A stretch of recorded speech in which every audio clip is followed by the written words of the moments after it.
welcome to another episode of The Diplomats, brought to you by diplomacybriefing.com. And this is a very special episode because Eric and I have been joined by a very special guest. Jumping out jumping down. Might be interesting is if we go through the game together and get a glimpse of how things went down from your perspective, and maybe you can give us a few insights. And I'm told that because this will be going out after the game ends, that it won't unduly influence what happens between now and then. So speak freely, speak candidly, dish the dirt. We're all about that. Tell us, Jordan, how did you approach this game? You went into the power selection knowing that you wanted to be in the West and specifically England or France, and you decided to join Greg Ewok over there, and then Ed came to join you. So that must have created an interesting dynamic. Sure, I was pretty happy with power selection. I definitely wanted to be England or France. Made it clear. I wanted people to choose to be next to me because I felt pretty comfortable with all the players. There wasn't anybody I wanted to be away from, but I wanted people to make a conscious choice to choose to be next to me. And I just generally like England and France, and that I hadn't played them in a while, and I find them to be pretty defensible for the most part. So I think they're strong countries. So that was my mindset. I liked the power selection. I really was happy with all three of my neighbors, Ed, Greg, and Spencer. So I didn't have any reservations at this stage. Feeling pretty good, feeling confident. Well, I can tell you from my conversations with Greg before the game started that he was a little nervous about the relationship that you and Ed have, and I believe, if I remember correctly, he described Ed as a Conq fanboy. Maybe that hasn't aged particularly well in this game. But what was there a feeling that Ed was Ed was never going to be the one to be the odd one out? It was he had the power to choose. Let's see. So I hope not. I mean, that's the worst possible situation where you're in a corner, you're in a place where there's somebody there who you can't work with, and then that gives all of the leverage and the choice to somebody else. And then not only are they able to choose, which way they want to go, but they have a little more leverage to work things out in their favor. So I definitely hoped that wasn't the case. And I didn't feel that way in the beginning. I really had the perception that I had some choices, and I feel like I made an active choice on the first turn based on, a whole bunch of things in the negotiations that, obviously I moved towards Greg in spring 01, feeling confident that not only was Ed going to go in that direction, but Matt down in Italy was going to go in that direction. So I was, I made an active choice and felt like that was my best play for sure. So at this point, I'm still thinking we're doing great. I got choices on the board. I had people who want to work with me, and that was my basic mindset. I'm all optimism and feeling like things are going well. What's that? Sorry, did you get a commitment from Matt and from Ed on this? Yes, we had a three-way chat that I opened up at some point after hearing from both of them that they were interested in going west. I think it was kind of like Ed was doing a lot of the work to encourage Matt to go west. And the way I usually operate as England, I really don't like to jump into the channel this way first thing. But I do if I feel like it's a 3-on-1 partnership with Italy and Germany. I think that's great. So I think what I was really trying to learn in the beginning of the phase, I'm trying to get a sense of the relationship with both Greg and Ed, and I felt good about both. And then when it was starting to move towards, it looks like Matt's going to move to Piedmont, and Ed, he said that he wasn't able to go to Burgundy because of this supported move by Greg, which is very believable to me. And I'm, it still made sense. And he had really committed to going west with Matt and I ultimately. So that was my mindset. I thought if it's three of us going that way, it's going to be great. And of course, I worked with Spencer to make sure he's not going to do something dastardly like send Moscow to St. Petersburg. And he committed not to do that. So that was me kind of laying the groundwork for this opening move, and just about everything on the board in this move was what I expected, I think. Okay, so yeah, so no surprises here. Sorry. In retrospect, Jordan, when did Ed sell you out? I don't know. I mean, he obviously decided not to work with me. I don't know if that was something he decided here or later. I don't know. Okay. I do want to back you up one step. When you were doing the bids, you did your thing of announcing that you were going to take either England or France, and you knew that you were going to be second to Greg's first. I want to take you back. At that point, when you were knowing that you were ceding the first pick to Greg and announcing to Greg, pretty much to Greg, you announced it to everybody, but you definitely announced it to Greg, I'm taking England or France. What were you expecting Greg to do with his pick? I'd say I was expecting him to take France.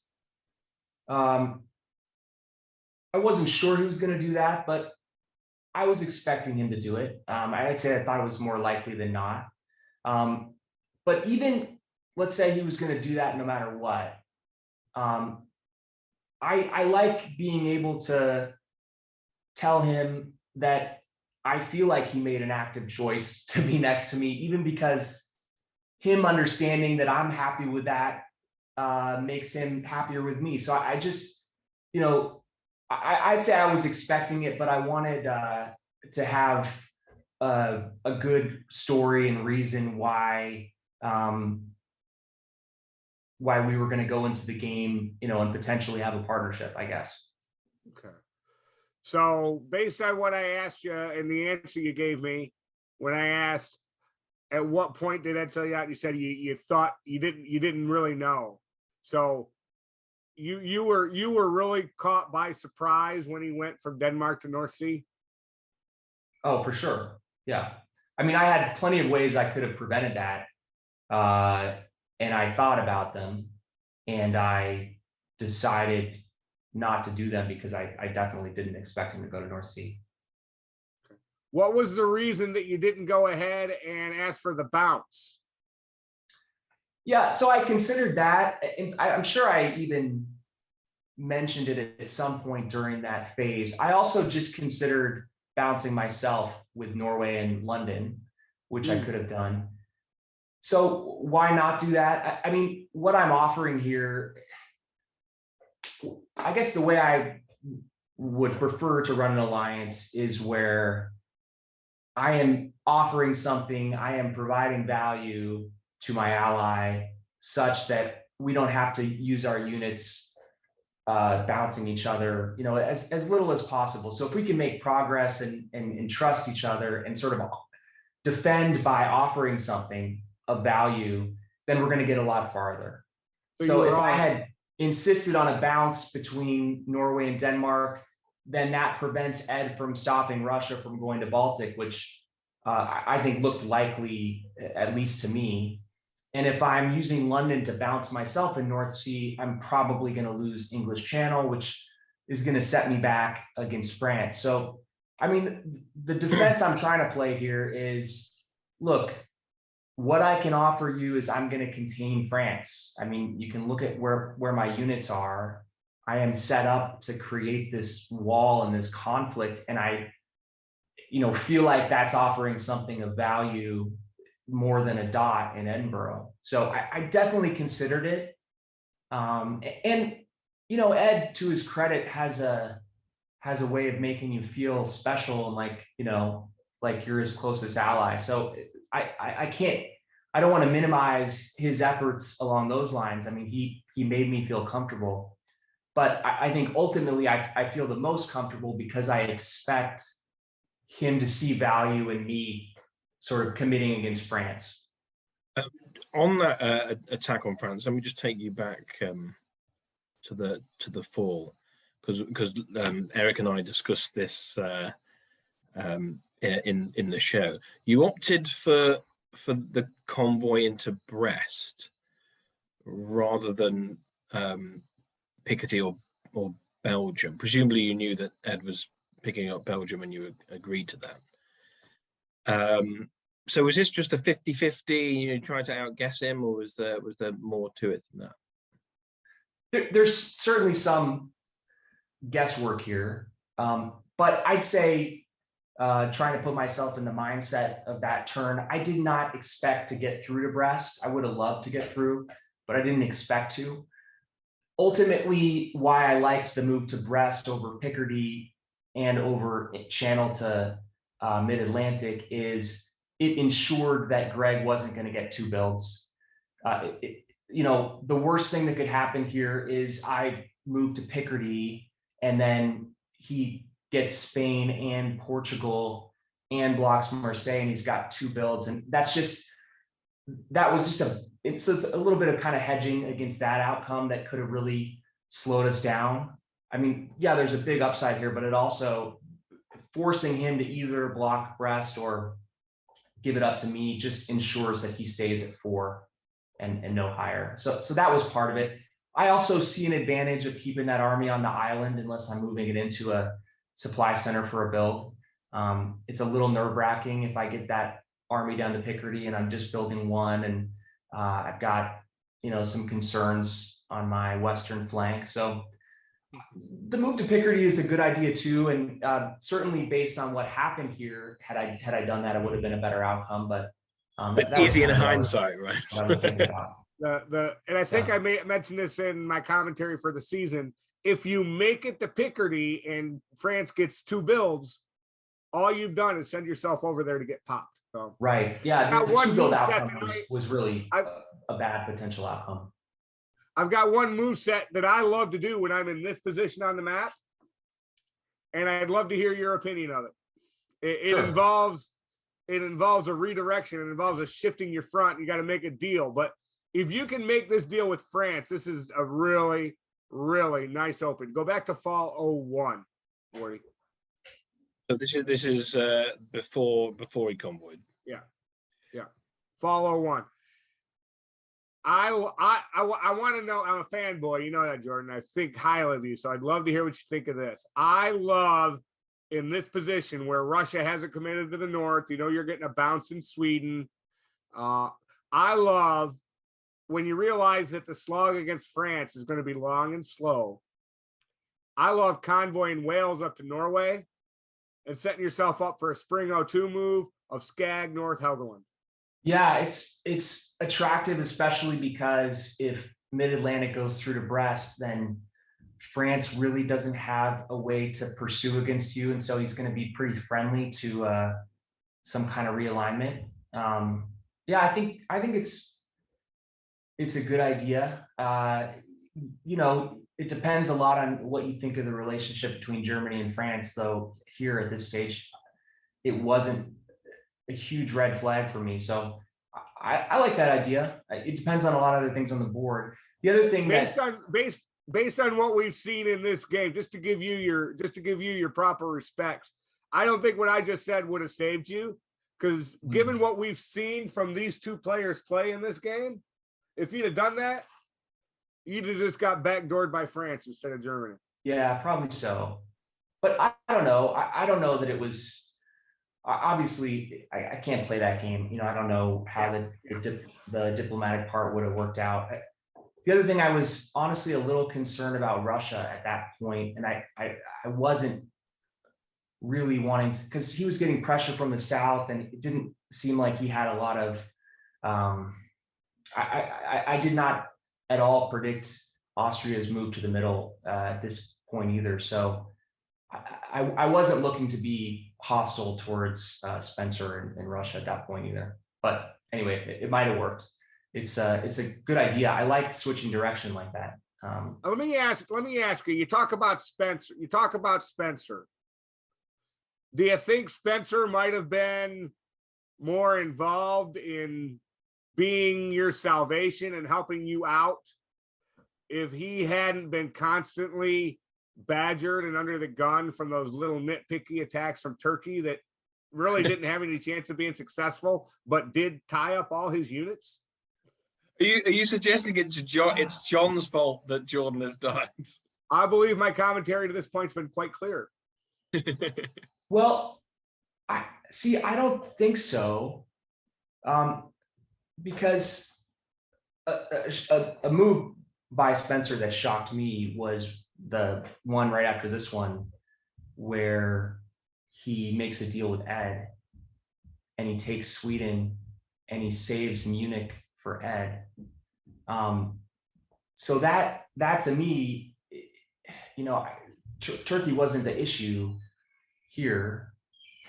Oh, you're actually dead right, because the very move where he did that is the one time in the game that him and Turkey actually cooperated. So yeah, you're right. Right. You're right. You're entirely correct.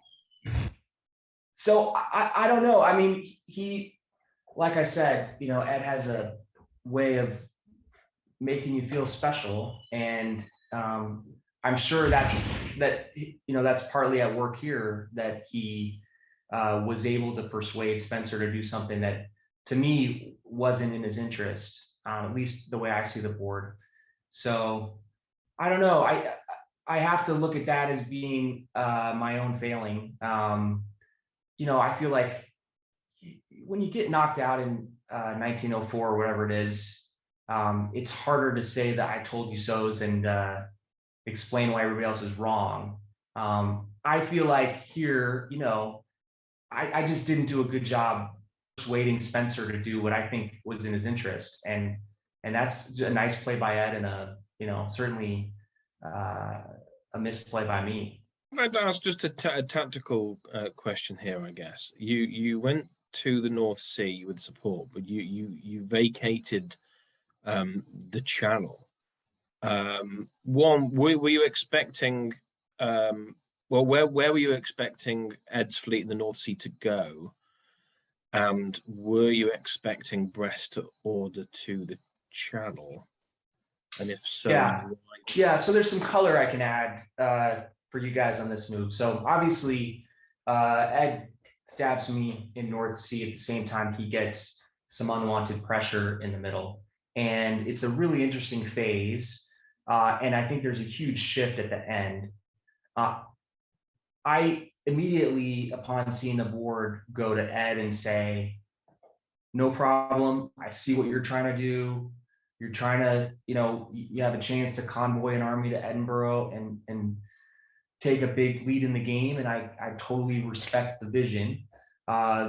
Based on what happened in the middle, it seems like that's unwise. So let's work something out, right? And I got a favorable first reaction to that from Ed, where I think he's pretty concerned about his future in the game. And my pitch to him basically is, I'm going to work with you to get you back on these 6 dots, and then we can work together as an alliance from there.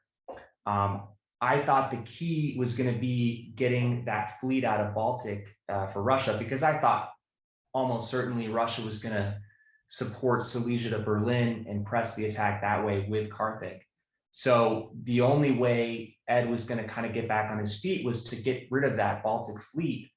And the only way he could do that was moving his North Sea fleet back to Denmark and using my fleet to knock that Russian fleet out of the arena.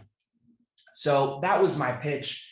And I just didn't expect the cooperation from Spencer. So I felt like I had probably more leverage than I actually did, thinking I could get Ed to move that back up that fleet from North Sea, stop attacking me, and go defend himself with me. And so I pushed hard for that, really thinking that Ed had no choice because he's about to lose 2 dots from behind and he needs me. And I would have been happy to help him. But he obviously wasn't convinced. And so at the very end, probably 15 minutes before the phase, we kind of come to loggerheads and neither one of us is going to budge. And so I changed my move in the last 15 minutes. And I basically said, if you're going to dot me here with people, attacking your homeland, then I got to move back and go the other way. So I told him I was going to do this, and I, tried to do what I said I was going to do. I didn't have a lot of communication with Greg at this phase, though I told him I was going to make a very pro-French move. I didn't tell him what exactly. In retrospect, certainly would have been better to send the London fleet to North Sea, but I wanted to make a big show of, I'm done attacking France. People are trying to dot me while I'm trying to contain France, so I'm going the other way. And I wasn't happy that I couldn't work something out with Ed. So probably not my best move. It certainly wasn't my best move. But that's what I was thinking. Jordan, I've been pretty consistent, sometimes tongue in cheek and sometimes not tongue in cheek. I have been pretty consistent about raising my eyebrow a little bit at some of Ed's decisions on this board. But you really have to have a lot of respect for the courage that he displayed here. He's got Berlin in jeopardy. He's got Munich in jeopardy. The only build potentially before him at all is Edinburgh. And even if he takes it, he still has to disband it. He's only got 1 fleet on this map. And he went and marooned it in Edinburgh. He had to have a lot of faith in his diplomatic position on this board and his relationship management with France and with Austria, or not Austria, with France and with Russia, to be willing to take this kind of a chance. This guy knew who he trusted, and he was all in on it. And he was entirely correct on both counts. And I was very surprised when I saw this set of orders come out. I was shocked. Yeah, I was too. The bravery is one thing, but the persuasiveness, I would not have predicted that Spencer would have made this move. It would have been, I could have 100 guesses at the outcome of this turn, and that wouldn't be on it. I just didn't suspect this was a possibility. Spencer and I had a good relationship. This one blew me away. So, hat tip to Ed for sure. Like, he was on the ropes, and he made a deal with someone who I think it wasn't at all in Spencer's interest to make this deal. And I have to credit Ed for, I didn't even talk to Spencer to try to make sure he didn't do this. It was not something I was able to predict. So I wasn't able to head it off, and just got to tip my hat. It was a nice play. I don't know. This might be some small solace to you, Jordan, but my personal opinion here is Spencer did not seal just your fate with that season's move in follow 2. I truly think he sealed his own as well. Yeah, he obviously saw the board differently. Did not see the benefit in me surviving and continuing to provide some kind of pressure against England and France. I don't know. I really haven't talked to him much. I mean, Yeah. he and I And have been we'll polite eventually since then, but we eventually haven't have really, that like, feedback from him as well. But for him to take that kind of leap of faith and what it did to you and what it did to him, without ever having seen even the slightest hint of friction between France and Germany, I'm not sure I agree with the wisdom. well, you know, there's so much that's going on in the press, I'm sure, between not just him and Germany, but him and France, that can put him in that situation to feel that way. I mean, he did get a build out of this. He also, I'm sure in his mind, secured Norway for himself. He knows I'm going to have to take a unit off the board. So there are reasons to do it, especially if he thinks that a German-French conflict is inevitable after that, which I keep feeling like it's inevitable in every move, and it never comes to pass. So I think he could be forgiven for predicting that at some point. Anyway, I wasn't expecting it, you know, and it's on me for not trying to head it off, because I feel like it would have been easy to head it off. I feel like I could have made arguments for why he shouldn't do that, and I just didn't. So you pull Skagerrak, and you in the spring you try to dislodge the fleet in the English Channel, but Ed peskily taps North Sea, so that fails. Well, did you consider booting him out of Edinburgh here? Yes. Let's see what's happening here. I don't really remember this one very well. There's a few turns in a row where Ed is lying to me again, and I'm buying it. I think this must be one. This is clearly one of those seasons. Yeah, clearly. Yeah, I don't really remember what I'm doing here. I guess I kind of have a. Oh, okay. Now I remember. No, I'm talking with Ed about what to do here. He actually told me before the phase that Ewok is going to convoy to Wales and I should move there to block it. And I told him I'm not going to block it. I think my approach here is, look, if you're just going to, you know, not ever attack France, then France is going to, you know, well, but wait, then I'm trying to support an attack on the channel, so that doesn't make sense. I don't remember. I guess I remember. Okay, no, I do.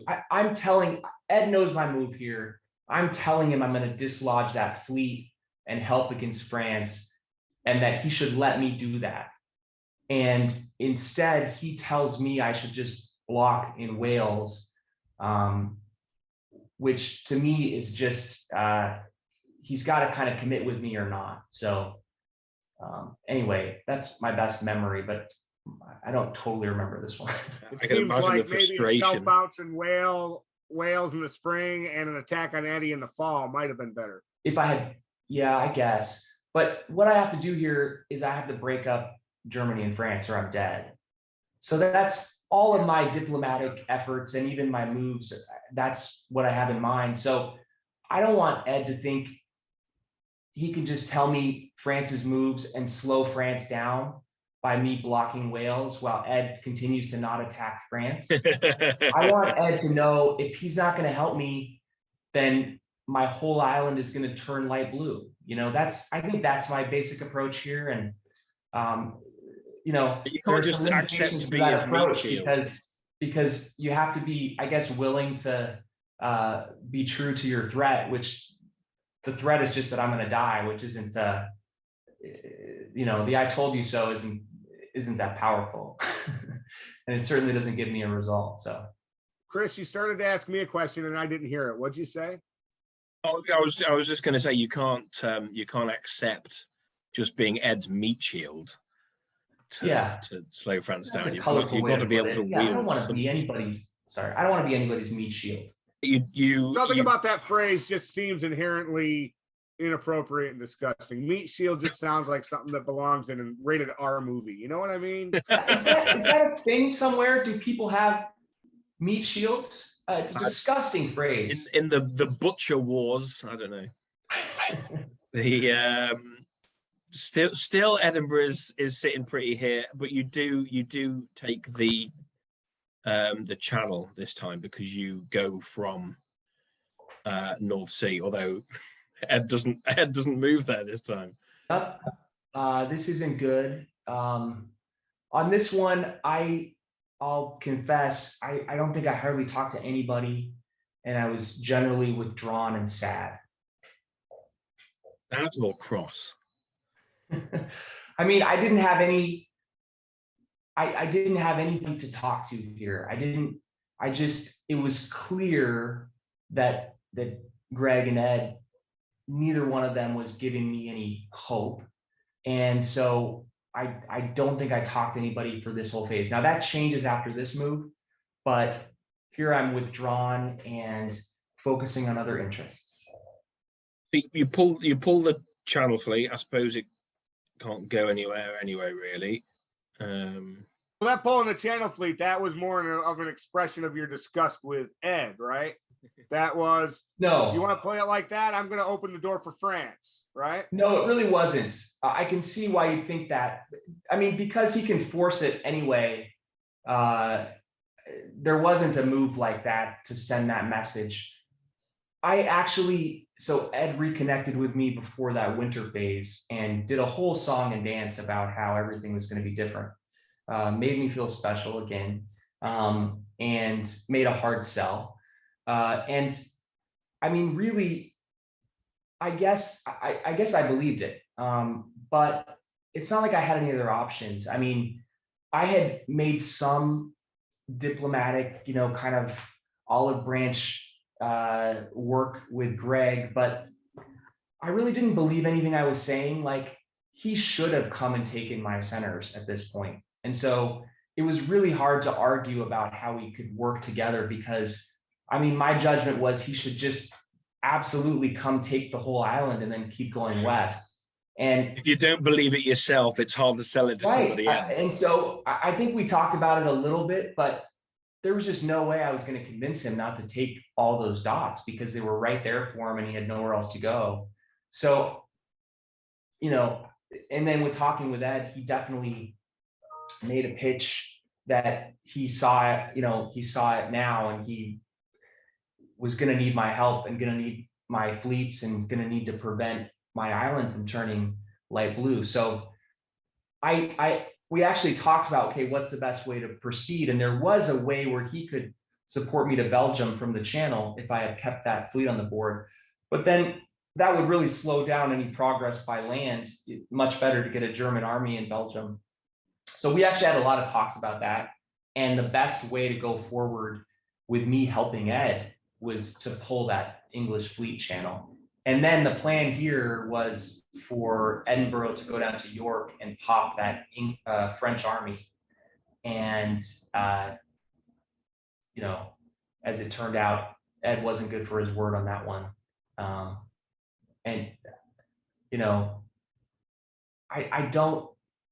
expected him to see value in continuing to have me in there fighting for my centers. I don't see why he thought it would be better to just have France own all those centers. But you just gifted France Belgium, which you're right. You're absolutely right. And I think that was my first reaction to when Ed came and said, hey, I see it now. I really need you. That was my first reaction. Like, it doesn't really seem like you see that. But after thinking about it a little bit, I thought, I don't have any other option. And agreeing and trying this and trying to work out, how could we possibly get back in it here was going to be more fun than just saying no, or drawing. When you only have 2 units, it's hard to draw out an offensive message with your moves. I ultimately did on my last move. but with 2 units, it's hard. So although your very last set of orders with those 2 units was perfect. Thank you. It was all I had. It's much better if you have a few more units to work with that piece of art. But that's... let me ask you this: how, you know, you just talked about how you sat and you had a conversation with yourself that trying to dissuade Ed from continuing to attack you wasn't going to be fruitful, because why not just take all your dots instead? It's the other way. Trying to dissuade France or Greg from doing that, I felt. I think Ed had reason to work with me here. I don't think Greg did. How galling was it for you when the moves revealed themselves and it became apparent that Ed continued to shine you on and would not work with you, not because he wanted your dots, but because he'd already made the decision that he was going to give those dots to Greg? You know, it's not my first rodeo. I think I said in my interview coming into the game that I was completely numb to emotion and disappointment, because I've had a few of these. So you know, I'm all right. And at that point, honestly, my win probability was so low that when you're going from 1% to 0%, you know, I gave my best shot. At least I didn't spend more than about a week or two on these in-depth chats about how we were gonna rule Europe together. I was all right. I've moved on. You're a class act. You're a class act, Jordan, and the grace with which you reflect on this kind of a poor and harsh treatment is an object lesson for me. It's one of the things that I'm trying to learn. It's one of the things that I am least skilled at. So well, you're a role model and a mentor, sir. And I'm sorry that you get to be my role model and my mentor. And I hope that you being my role model and my mentor doesn't damage your reputation too much. Well, thank you. Well, I'll tell you, I think I have more experience than anybody alive getting trounced by 1904 on a Nexus finals board. So I'm absolutely the world's preeminent authority on that subject, and I'd be happy to mentor anybody else and tell them how it's done. I might have to take you up on that. As I said in Discord, Jordan, welcome to the other side of the tracks. This is my life every game. I imagine we've discussed these go to hell Germany moves, which is nice. However, I can only imagine when you see Holland walking into Belgium, that's a little bit of a sting. And I just think if somehow you'd known that Wales to Yorkshire coupled with London to North would have been like felt like a victory. Wait, I'm sorry, Wales to London. That's right, Wales to Yorkshire and London to North would have prevented Ed getting 2 here. Oh, I honestly, I haven't given that a second thought. At this point, I have nothing, you know, I don't want to play another round. I mean, really,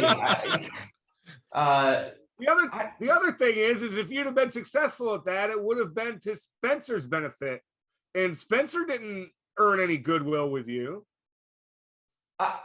You know, I have been in this situation of trying to contemplate my motivation and like, who do I hate most, and what kind of message do I want to send to my future opponents about whether I'm vengeful or forgiving, or it's I have spent like, you know, hours of my time thinking about this in the 4 or 5 finals that I've been knocked out early. And it's just, I'm tired of thinking about it. I was happy to send my quiet message to Ed and the commentators about my just to express my feelings on the game, but I just didn't have a potential ally or a way to go, so I didn't think too hard about that one. You have, despite it all, been the subject of quite a few beautiful pieces of artwork. Mm. Mostly, but not all, by Lady Razor. Just wanted to get your opinion on some of these, and whether you thought they were fair to begin with, and whether you think they were fair in hindsight. Sure. This is the start of the game. Not looking very happy. You always have a smile on your face. I've never seen you this grumpy. But It's just is so this a sign prescient. of things to come? I mean, Lady Razor, the artwork is phenomenal. The the kind of social criticism and insights about the players and the positions are second to none. But here, Lady Razor is showing some incredible ability to predict the future. And this isn't the only one where just some terrific fortune-telling skill. We've got this one where I don't know how much Tarsia was in charge of this, but certainly you were kicked by France. This one made me laugh. This was great. One of the best pieces of art of the season. I loved it. Because of the Hitler eyes, right? The Hitler eyes. That was honestly, Eric, that you said a lot of things on this broadcast. That's the one that's really going to stick with me. So thank you. Oh, it'll probably be held against me, but that's what I noticed. But that's okay. Go back to that one for a second, because this is really going to reveal how poorly I played this game. I really didn't get this piece of art when it was published. I just had it in my head that Ed and Greg were not locked in an alliance. I don't know why. It absolutely has something to do with the persuasive ability of them, and I think particularly Ed on this one. So I just totally, if I remember correctly, this was produced after he moved to the North Sea from Denmark. Yeah, I mean, maybe that is just a commentary on my gullibility, but I just didn't see it. So anyway, that's more about me than the artwork. The artwork's great. It's hilarious, though. It reminded me of Ursula from The Little Mermaid. This one's just sad. So thanks a lot. England is actually, you've stopped smiling. Briefly, it's back. But still handsome though. Still handsome. Dashing. Yeah. And this one, which is upon your exit from the game. Sullivan, Krill, stick with me and we'll sort out that blighter Ewok. Yes, sir. And they just let you go over the top on your own and get shot to pieces by the naughty French. It's amazing. I mean, if you just look kind of the way the direction of the pieces on the board, everything's headed east. I mean, it is a credit to Ewok. Yeah, I went in guns blazing. This is pretty true. I mean, although I didn't do all the selling of this particular trio. You were the ringleader. No, I mean, I was on board without a doubt, and I spent a lot of time in conversations with both Matt and Ed saying, like, this is an important thing to consider, that you don't want, you need some opposition for France. But anyway, this is true to form. And it's, I'm just looking at that little blonde guy in the second frame, and that just, it rings true. This piece of art is different than all the other art that we have seen in this game. All the other art that we have seen in this game is caricature. This drawing right here isn't a caricature at all. It's real-time documentary fact. This is exactly. I think actually, I believe this is a photograph. This is not a picture at all. Although it's not a photograph, and we know it's not a photograph for one simple reason. Lady Razor, that is not what exit wounds look like. And if you'd like to have a conversation, I can explain them to you. They're not nearly that pretty, sir. This is an exit of sorts, and I'm sure you are wounded. This is Max's handiwork, and this is flushing Jordan the goldfish down the toilet. Don't worry, kids. He will swim to the ocean to be with his friends. I said this off camera, and I'll say it again. No matter what happens with the pieces on the board in this season, who wins, who places second, I feel like this season is going to forever be known as the season where Max really arrived. His drawings were poignant. They were beautiful. They taught me something. And I'm just glad he's here. And I'm glad it's the start of the Max era of artwork to kind of sit beside Lady Razor on the throne, because he produced some really, really nice pieces this season. I still think that all these Max drawings are all commission jobs. And Spencer, Max has earned a trip to the board game store, and you need to deliver, sir, because he's earned it.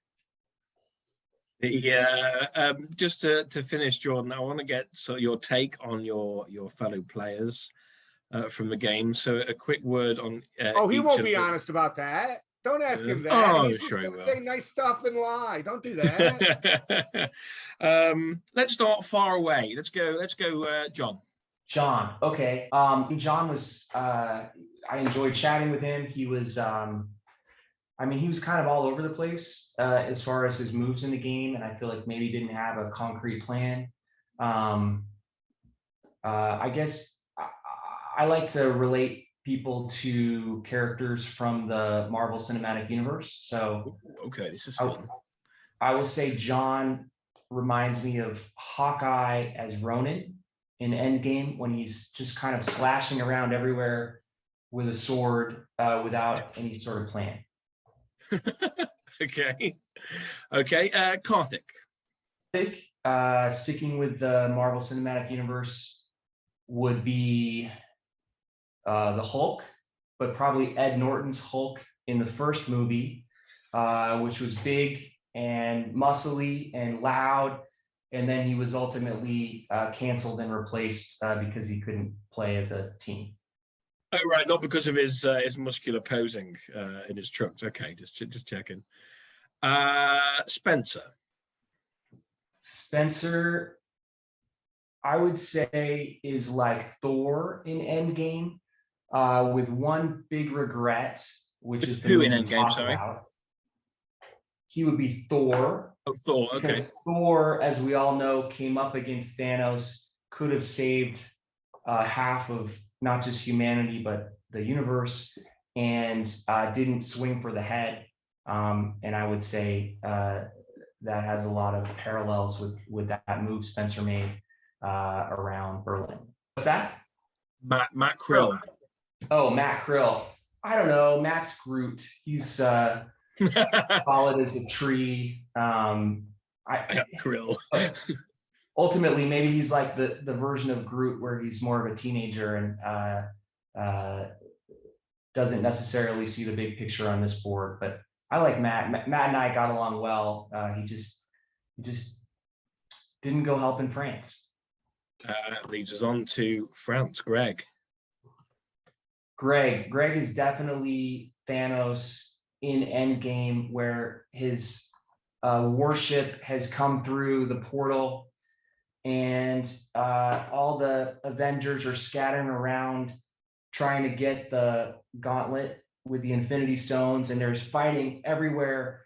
And Thanos sits down on a big rock in the middle of it all and sits back and watches, knowing his own inevitability, not having to lift a finger, but knowing full well what was about to happen. Greg is inevitable.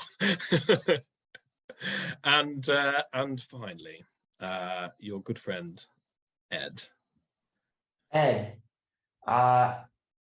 For me, I don't have an MCU reference for Ed, but I'm sticking in the Disney Plus universe.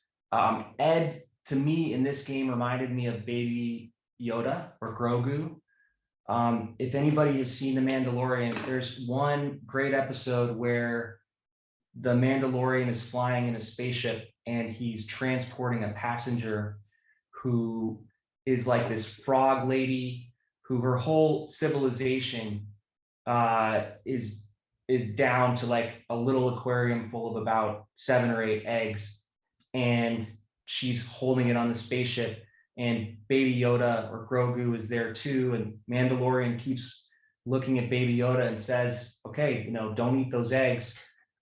This is the whole civilization, please, don't eat the egg. And Baby Grogu smiles with those beautiful Baby Grogu eyes and just can't stop seeing an egg and eating the egg. I just realized we've forgotten one person. Who are you? See, I didn't prepare for that one. I don't know. Let's see. Who gets torn apart and absolutely destroyed in MCU? Maybe I'm Vision. Vision gets the Infinity Stone ripped out of his head and spoilers, by the way, pile of debris. Yeah, sorry. Jordan, respectfully, I'm going to disagree. I'm going to offer you an alternative narrative, man. Please. You're Deadpool. You're Deadpool, because you're going to be back and fully functioning in the very next frame, and you're going to be kicking everybody's ass. Oh, appreciate it. I am glad we can all sit around and laugh about it now. It was actually a lot of fun, and even though the result was a mess, spending a couple of weeks with an excuse to chat with the other players in the game, it was still fun, and I'm grateful to be a part of it and to be able to joke around it with you two losers. Who's going to win? I'm not a loser. I'm a runner-up. Who's going to win? I mean, I think Greg is inevitable. Heard it here first, folks. Well, you would have done. Although this is miserable because you guys are going to air this after it happens, and then I'm going to look like an idiot. So yeah, should we do a take for everyone? It's okay, Jordan. You look like an idiot in 1902 when you didn't bounce north. That's right. With the speed of my decline, I have to predict this game in 1902 when I was eliminated. So it's unfair, but that's the way it looks right now. Jordan, I hope you had fun playing. Thank you very much for coming to share your insights with us. I hope you enjoy watching and participating in the chat and commentary for the rest of the game. 100%. Thanks, Jordan. I hope you'll join us for some future episodes for commentary, because you're way better at it than I am.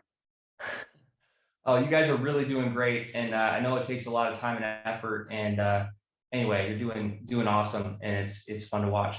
Thanks for having me on, and thanks for the 7 people who watch this. Appreciate you. Going to be watched by literally tens of people. See you guys. Cheers.